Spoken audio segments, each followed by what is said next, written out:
This episode is brought to you by PropelOff. People take authentication for granted, but it's more than how customers log into your product. It's how you manage your relationship with your users. The easiest way to make authentication your advantage is to use PropelOff. PropelOff is more than just functional. It's powerful. With tools like Managed UIs, Enterprise SSO, robust user management features, and actionable insights, PropelOff adapts as your product grows. And the best part?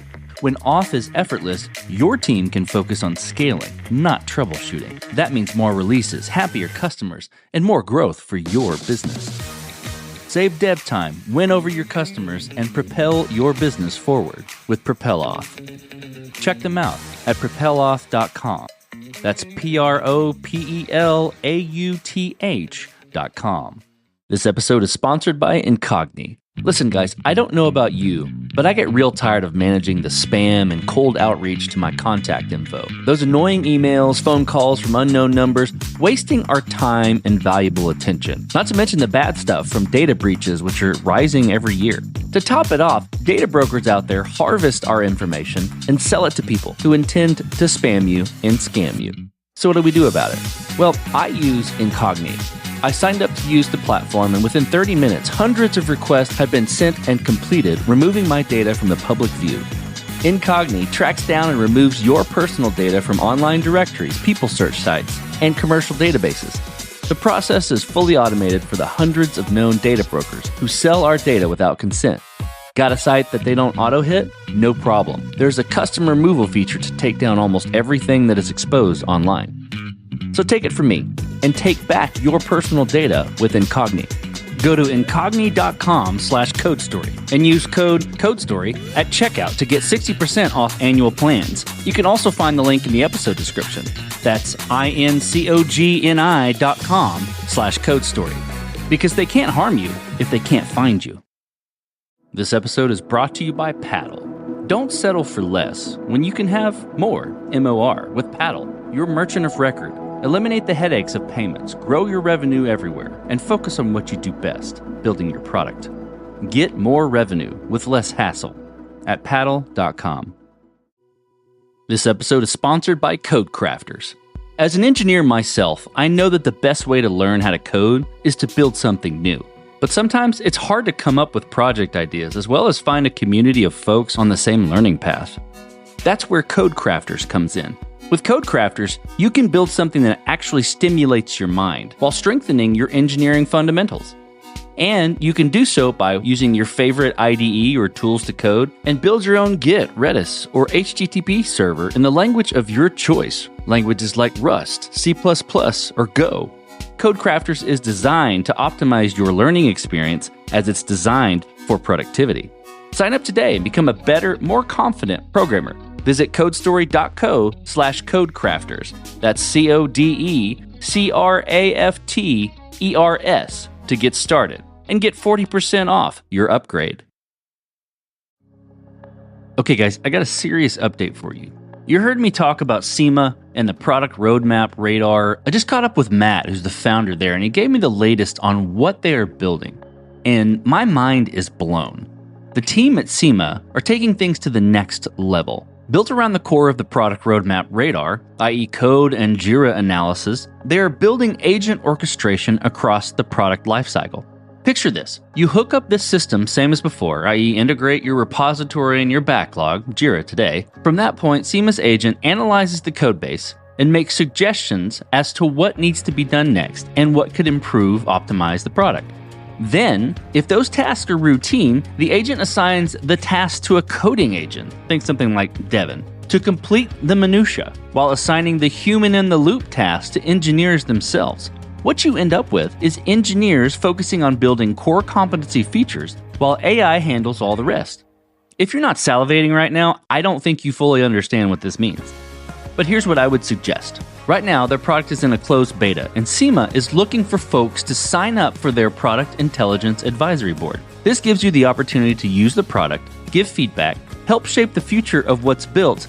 Oh, and not to mention additional free usage of the product, potentially through the end of 2026. So, if that fits your workflow and toolset, you need to reach out today. Go to codestory.co/nextlevel, NEXTLEVEL, and reach out to Matt at SEMA to learn more and join the Product Intelligence Advisory Board. Again, that's codestory.co/nextlevel. This episode is sponsored by Postman.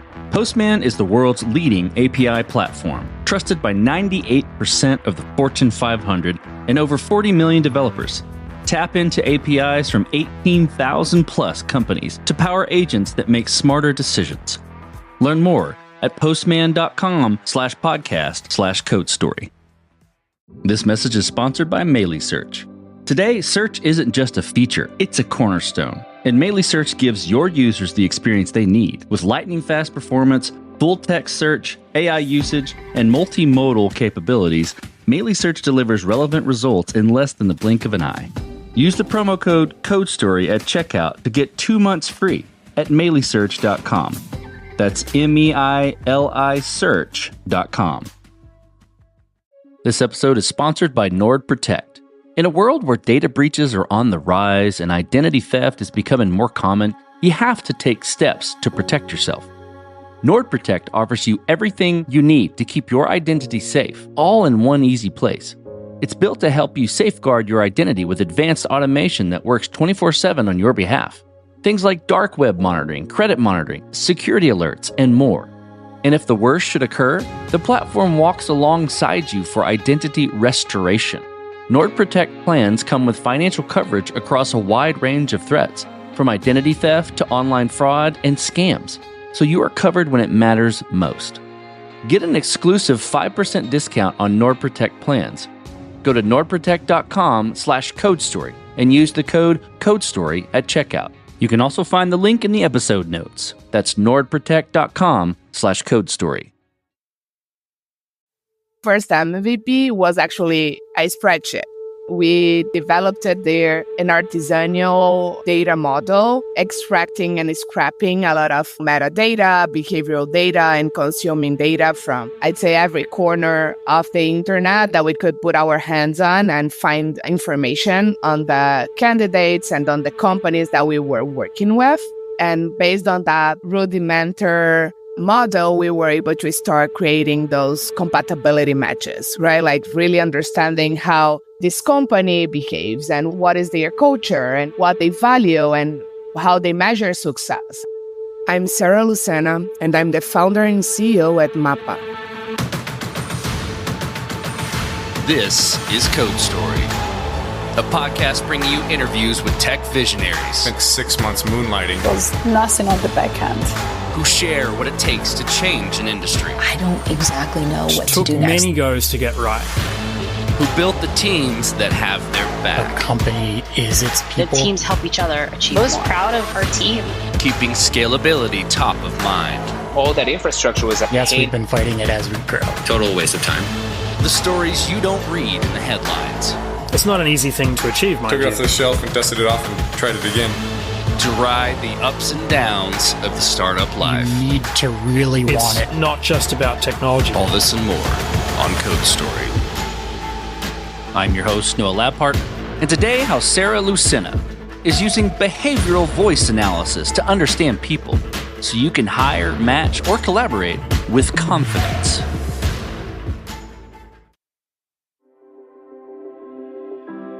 Sarah Lucena lives in San Francisco and starts her day at 4:30 a.m. to lead her LATAM team.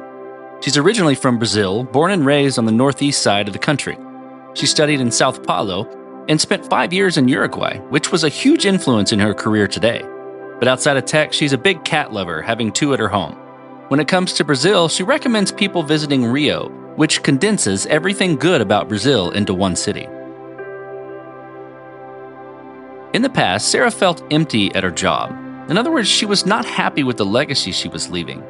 She built her team many times over, but was not able to create that team with the chemistry she was looking for.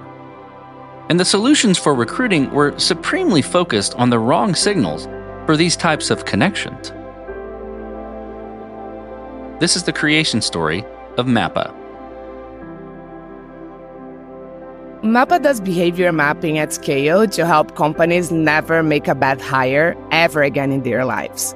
What that means, to not keep it super high level, is that we analyze the speech, literally voice, to really understand the person behind the words. We extract biomarkers from voice, both semantic and prosodic biomarkers. So things like how many times you refer to yourself versus how many times you refer to other people, Noah. That has a direct correlation with your relationship with control, ownership, teamwork. The amount of verbs you choose to use allow us to understand if you are more action-driven or somebody that needs to build conviction before acting. Prosody, it's biomarkers like volume, pitch, jitter, even the frequency of your speech ties back to the way you actually see the world, act, correlate with people, and think the things around you, and most importantly, how you behave, how you react to the situations that you face. By really understanding individuals, we are able to create connections that are not only good on paper, but actually work in real life. When I was living in Uruguay, I had this huge opportunity. I've been leading an over 30 people team, coordinating the whole marketing efforts for the Latin American continent and managing multi-million-dollar budgets. But I swear to you, I couldn't feel more empathy. I was at a point in my life that I didn't feel that this was my legacy. And work has always been that safe space for me in which I could be defined for what I could do rather than who I am or what I represent, right? Like I was able to actually define myself based on my potential rather than my limitations. And that was also something that was always fascinating. So being in that position and knowing that my work that has brought me there, that has gave me all those opportunities, was a place that was no longer giving me joy, made me click and say, why this works perfectly on paper. I think like my parents couldn't be more proud, my team couldn't be more engaged, and I am unhappy. And then I realized that it goes beyond that, right? Like the reasons why we connect with things, the reasons why there is compatibility with who we are and what we are looking for are deeper than just what that title looks like on a CV or what that experience sounds like on keywords that we choose to use on our portfolios or our LinkedIn profiles. And I experienced that also firsthand. I had to build that team, that 30 people team, multiple times. And I always optimize for the best people, right? Like the best schools, the best backgrounds. And although they had everything going on for them, when we would start working together, the chemistry was not there. The delivery was not at the level I was expecting. So I said there must be a way to do this differently. Went to the market and saw that every single solution out there targeting recruitment and hiring, they are all focused on operationalizing the process. So like making interviews faster, incrementing pipeline, helping you find recruiters that will help you connect with individuals, but never making sure that connection will actually work. And so that's when it really clicked it for us. We were focusing on the wrong aspects and signals rather than really ensuring that because that connection exists, because those two people are connected, there is value that will come out of it. That's when I decided to start Mappa. I was still in Uruguay and I communicate that to my team. I told them that I was leaving to start this business, and my co-founder today, Pablo, he was like, I'm coming with you. And I, at that point, said, hey, Pablo, you are not, because he just had a daughter. She was 1 month old, and I had a spreadsheet. We don't come from money. We come from working class families. We didn't have a lot of resources. I, at that point, didn't had a lot of clarity around of how we're going to make this work, but I always knew we would, because again, like for me, work is that place where I can make the impossible possible every time. I always knew we would. I didn't know how at that point, and I didn't feel it was fair to Pablo to put him in that situation. However, he didn't listen to me, which is, I guess, great.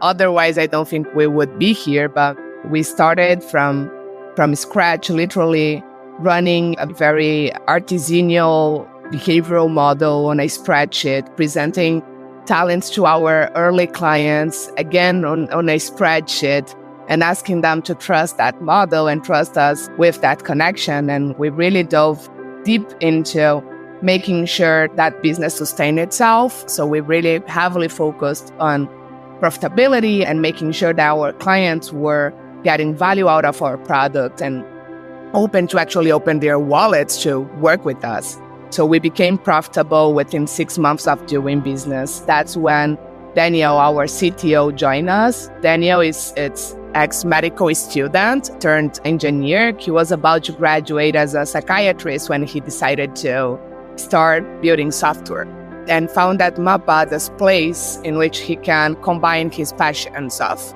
human behavior and how brain works with technology.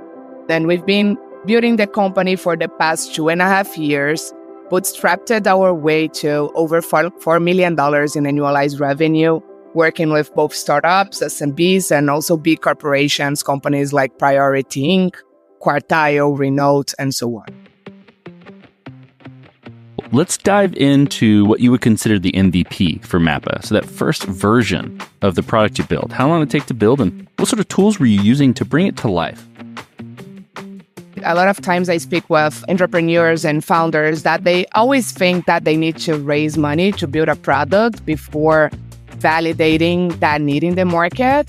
And for me, it always starts like the MVP, actually for me starts with the point of view. What differentiates you from every other solution out there? And that seems subjective, but it's not. It's conceptual, because everything else that you're going to be building has to come from that point of view. And that point of view has to be different, be better, really solve the problem that your clients have. And where I see founders making early mistakes it's by not really defining what they are trying to say, what they are trying to bring to the market, who they are. And that point of view actually guides everything else that you're going to build past that. So for us, it was really important to nail what our point of view was. Mappa is not another ATS. Mappa is not here to make you interview faster or to get you the cheapest or most cost-effective talents in the market or to increase your talent. But we are not here for that, although we do most of those things. We are not here for that. We are here for you to never make a bad hire ever again in your life. That point of view alone guided us to what product needed to look like, because otherwise you were stuck in trying to replicate or build things that you have seen before and that you have reference of, and not necessarily thinking what you were trying to add. I'd say that our first MVP was actually a spreadsheet. We developed it there, an artisanal data model that were extracting and scrapping a lot of metadata, behavioral data, and consuming data from socials and I'd say every corner of the internet that we could put our hands on and find information on the candidates and on the companies that we were working with. And based on that very rudimentary model, we were able to start creating those compatibility matches, right? Like really understanding how this company behaves and what is their culture and what they value and how they measure success, how they communicate, and trying to find compatible talents for that structure and institution. We did that, I'd say, in a way that was very artisanal, because it was literally Pablo and I reaching out to folks on LinkedIn and knocking doors and asking them to connect their socials or share their socials so we could collect that data and we could inject that into the model and see the results. But that gave us the understanding that we were on the right track, like that this was actually solving a problem. And we have to this day clients from that era, right? We have clients that have been working with us for over 2 years now and that had received their talents through a spreadsheet and that has seen compatibility through a spreadsheet. Of course, our product is much evolved. Now we use voice as one of our key data points. That's not something that we started doing. We discovered voice in that journey of really find, the essence of the humans involved on that connection. And it showed up to be, I'd say, one of the most interesting and complex and rich inputs I have ever worked with. And that really allow us to not only scale our predictive capabilities, but also create what is today the most well-curated data set in human behavior in the market. This episode is brought to you by Vention, the engineering partner you need after the MVP launch. So you built fast with Lovable. You shipped your MVP, impressed investors, and maybe even landed your first users. Now comes the hard part. Vention's AI discovery workshops are built for teams who have moved fast and now need to figure out what's actually worth scaling. Led by senior engineers and an in-house CTO, the workshop helps you pressure test your use case, catch gaps early, and build a roadmap your team can actually deliver on, with the kind of engineering support that brings peace of mind, not second guessing. Lovable got you live. Vention gets you ready to scale. Go to ventionteams.com or book your AI workshop now at ventionteams.com/codestory and go from idea to impact faster. That's ventionteams.com/codestory. This episode is sponsored by Fullscale. Let me guess, your team's shipping sprint velocity looks good, but you're still asking yourself, is anyone actually thinking about the why? Matt Watson's been there. He's the founder behind Vin Solutions and Stackify and now runs Fullscale with a 300-plus person dev team. And after 2 decades in the trenches, he's seen the same pattern over and over. Smart developers stuck in systems that reward ticket-taking instead of real thinking. That's why he wrote Product Driven, a playbook for tech leaders who are done babysitting developers and ready to build teams that own the outcome. If you're tired of translating every feature, doing all the thinking, or wondering why your smart team is still stuck, this is the fix. Go to productdriven.com/codestory to grab the book and get the bonus toolkit to help your team shift from output to outcomes, like 12 bold ways to get your retros out of robot mode. Again, that's productdriven.com/codestory. This episode is sponsored by Search. In today's digital landscape, search isn't just a feature, it's a cornerstone, and you need a user experience that drives customer satisfaction. You need Search. Search is lightning-fast performance, returning answers in less than 50 milliseconds. Yeah, you heard that right. Faster than the blink of an eye. The open-source AI search engine is plug-and-play, so you can get up and running in minutes with smart presets, allowing you to start searching through your data with zero configuration. Search utilizes advanced full-text search and AI, ensuring your results are ultra-relevant with semantic depth. It's multimodal, supporting images, videos, and audio, along with being federated, i.e. searching across multiple data sources. And it's developer-friendly. Whether you're building a content-rich website or enterprise application, Search delivers the experience your users expect and deserve. For a limited time, CodeStory users can get 2 months free. Use the promo code CODESTORY, all one word, at checkout. Just go to melisearch.com and get started today. That's MEILI search.com. Okay, guys, I got a serious update for you. You heard me talk about SEMA and the product roadmap radar. I just caught up with Matt, who's the founder there, and he gave me the latest on what they are building. And my mind is blown. The team at SEMA are taking things to the next level. Built around the core of the product roadmap radar, i.e. code and Jira analysis, they are building agent orchestration across the product lifecycle. Picture this. You hook up this system same as before, i.e. integrate your repository and your backlog, Jira today. From that point, SEMA's agent analyzes the codebase and makes suggestions as to what needs to be done next and what could improve, optimize the product. Then, if those tasks are routine, the agent assigns the task to a coding agent, think something like Devin, to complete the minutia, while assigning the human-in-the-loop task to engineers themselves. What you end up with is engineers focusing on building core competency features, while AI handles all the rest. If you're not salivating right now, I don't think you fully understand what this means.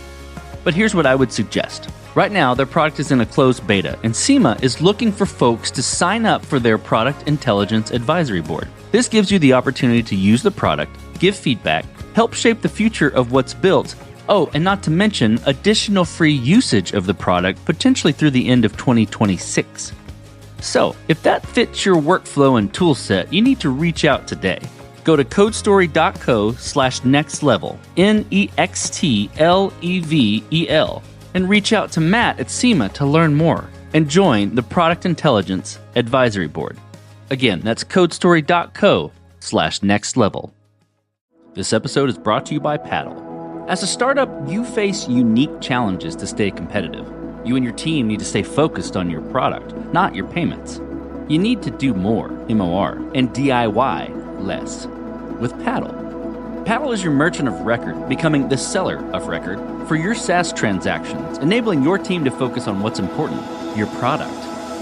Paddle handles all payment management across multiple gateways and methods, taking ownership of tax liability while remaining compliant with regulations across all markets. The platform handles all aspects of SaaS billing, billing models, upgrades, add-on, trials, and more. Let's look at the results. MOR revenue optimization is built into Paddle and accounts for up to 16% higher conversion rates, reduced payment failures, localized pricing, and churn prevention, recovering 40% of cancellations. Their developer-friendly tools are API first with comprehensive documentation, removing the burden from your engineers. With Paddle as your merchant of record, you'll generate more revenue, find and keep more customers, grow faster, and stay compliant everywhere. So what are you waiting for? Get more revenue with less hassle at paddle.com. So then from that point, right, you've got the product where you want it. You have made the adjustments, to go through the validation process like you're describing. How did you progress it and mature it from there? And I think to wrap that in a box a little bit, what I'm looking for is, how do you build your roadmap? How do you go about deciding that, okay, this is the next most important thing to build or to address with Mappa? I think I can even do a much better job at that than I do at this point. In a way, I guess that's one of the biggest challenges for every founder, CEO. Like, the problem is not what you're going to be doing next year. The problem is priority too, right? Like, you are always fighting with focus in a sense because you are still exploring opportunities. And I think that's healthy, but also finding a way through it. It's important so you can actually scale at the speed that the market will require you to. I think one thing that we did well though was making sure that we were selling. And that's one thing that sometimes I guess folks can get afraid of. I think sometimes folks expect to have the perfect product to actually sell that product to a company or a customer or a consumer. And I truly deeply believe that there is no better feedback than the one that comes from somebody paying you, right? They are literally putting their resources and their energy and their intention in buying your product. So their expectations matter a lot, and what they have to say, it's very aligned with your interests as well. So I guess that's one thing that we did well, and that's what we used as our North Star for building the next feature and building the next solution. So even voice, we discovered voice because most candidates on our pipeline, they were like, oh, I don't have time to take on those tasks. I don't have time to send you all this information. Can I record an audio message walking you through my experience? And we saw that people were very natural when they were speaking, and they were very comfortable on providing context and providing information through voice notes or phone calls. And we said, hey, this is an interesting data input. What can we get out of that? And we started reaching back to academic research and working directly with some of the biggest names in voice out there in the market, and start discovering all the richness that could come out of it. But I guess to your point, our clients told us what was the next thing that we needed to build. And we did a good job, or I think an okay job at listening. I think we could have done a better job. Okay, so I hear you saying we. Tell me about your team. How did you build that team? What did you look for in those people to indicate that they're the winning horses to join you? I love underdogs. I'm an underdog myself, so I think underdogs are usually pretty compatible with me. So folks that are hungry and that have something to prove, that never got anything given to them in their entire lives, and everything that they have conquered and built has been through their effort and work. That's what we optimize for. And even if they are not at their technical peak, we can help them get there if they have the hunger and the interest in getting there for themselves. That's one thing for us, Noah, and that's how we build the team. It's attached to Mappa's vision, right? Like, folks at Mappa are deeply committed to become everything they are meant to be.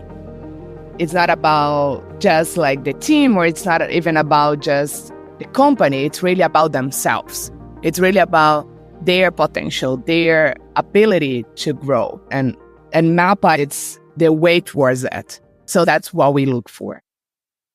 This episode is sponsored by Melee Search. In today's digital landscape, search isn't just a feature, it's a cornerstone. And you need a user experience that drives customer satisfaction. You need Melee Search. Melee Search has lightning fast performance, returning answers in less than 50 milliseconds. Yeah, you heard that right. Faster than the blink of an eye. The open source AI search engine is plug and play, so you can get up and running in minutes with smart presets, allowing you to start searching through your data with zero configuration.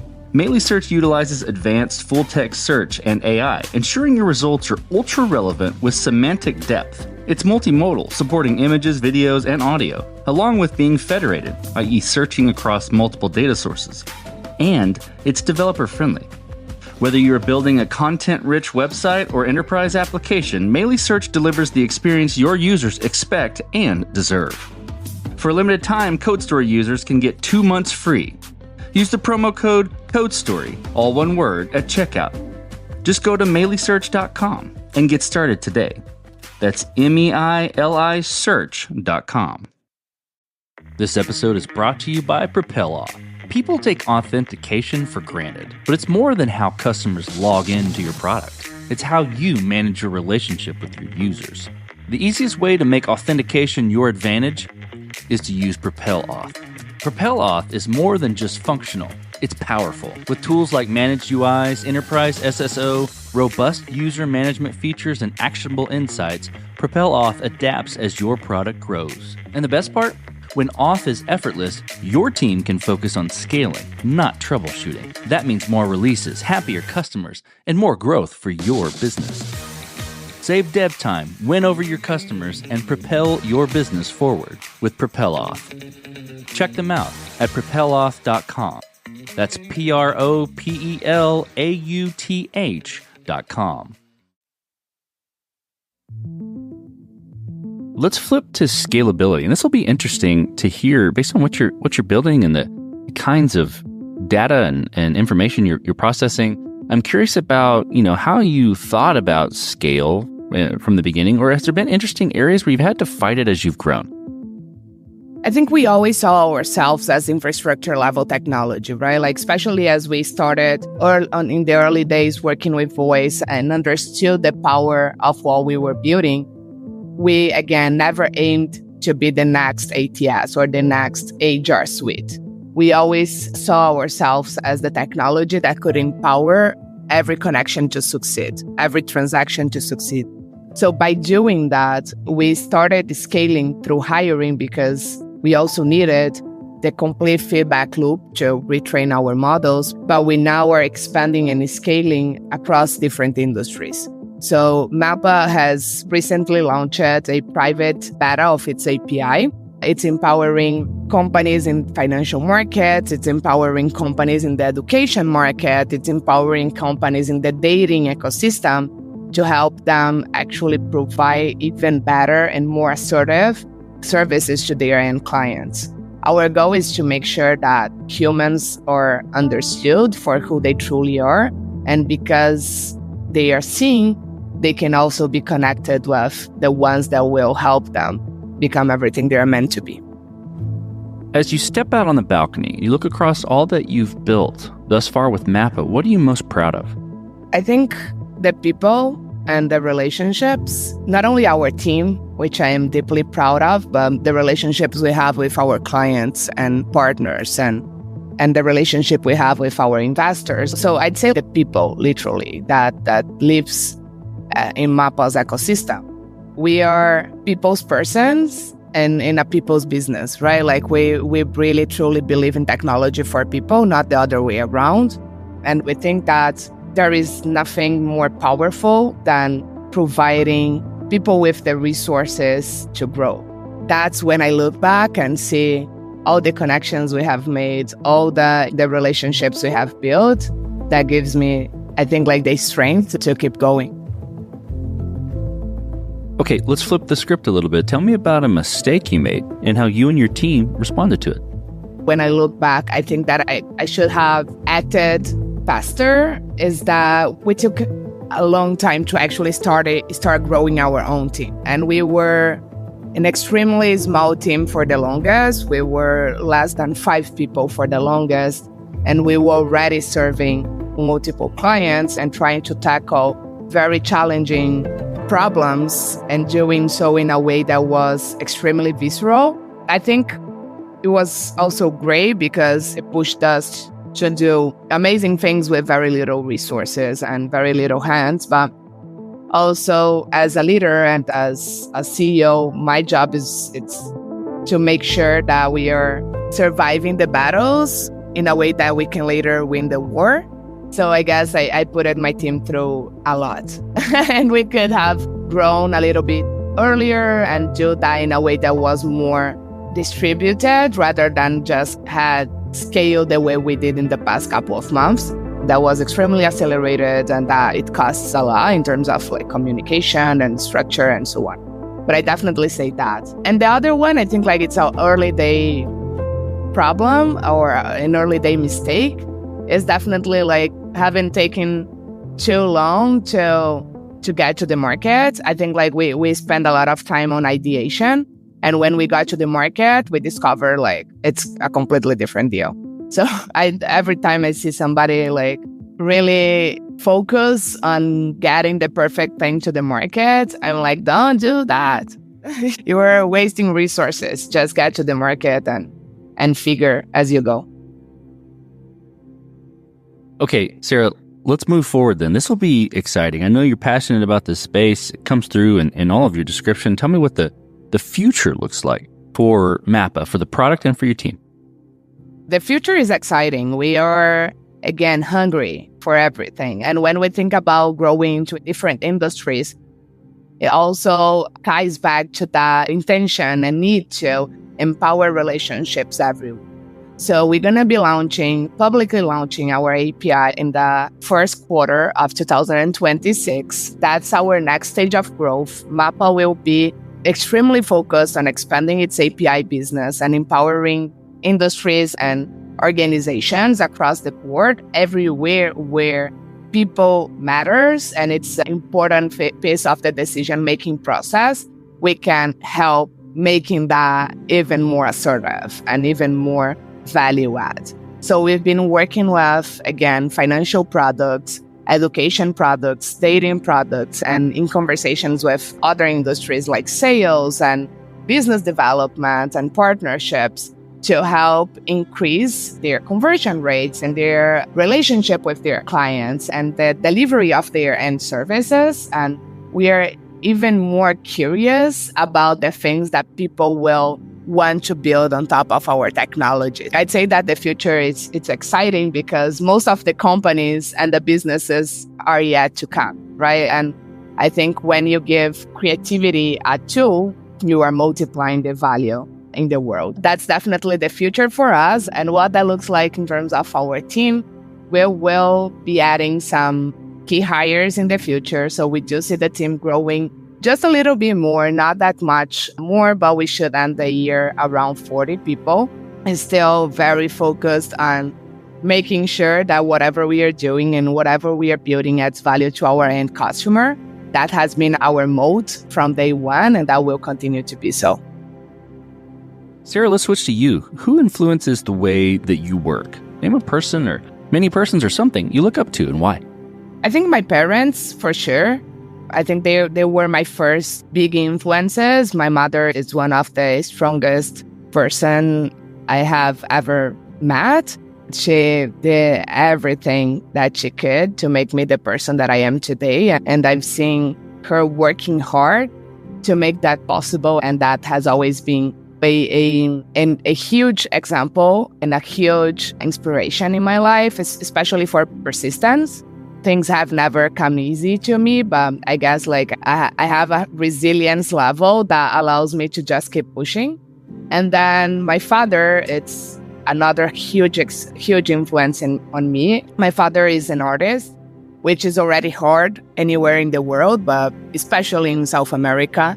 And he's somebody that made himself up through his work again and by sustaining his point of view, which is something that's very important to me. What do you have to say, right? Who you are based on what you have to say. And he's somebody that taught me to focus on my potential rather than my limitations and making sure that I was making my stand as I walked through life. And he's someone that definitely did that and became a reference in his field. So those two references from very early on have impacted me very deeply. But then there are a lot of people that I look up to, and I think most importantly, women everywhere. It's incredible what we are able to do. So that's definitely super empowering.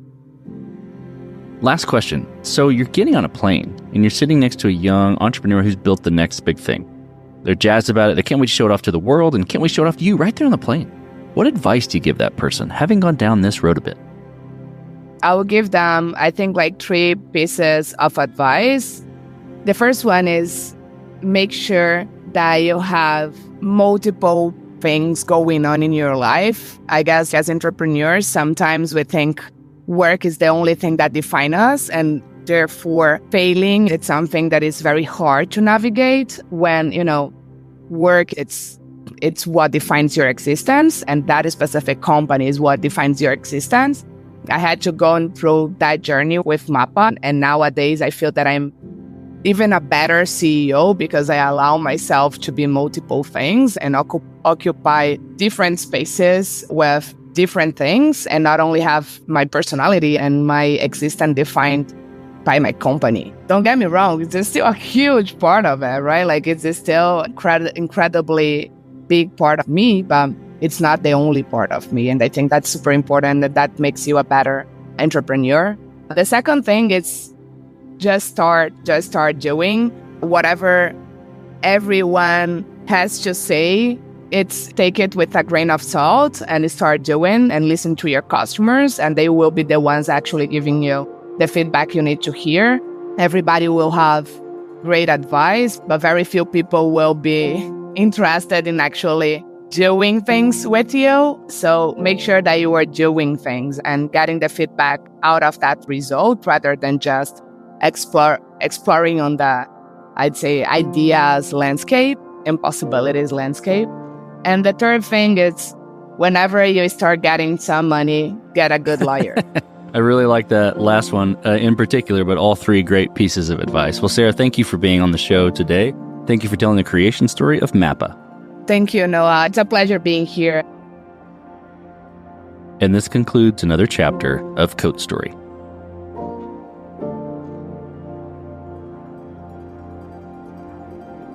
Code Story is hosted and produced by Noah Labhart. Be sure to subscribe on Apple Podcasts, Spotify, or the podcasting app of your choice. And when you get a chance, leave us a review. Both things help us out tremendously. And thanks again for listening.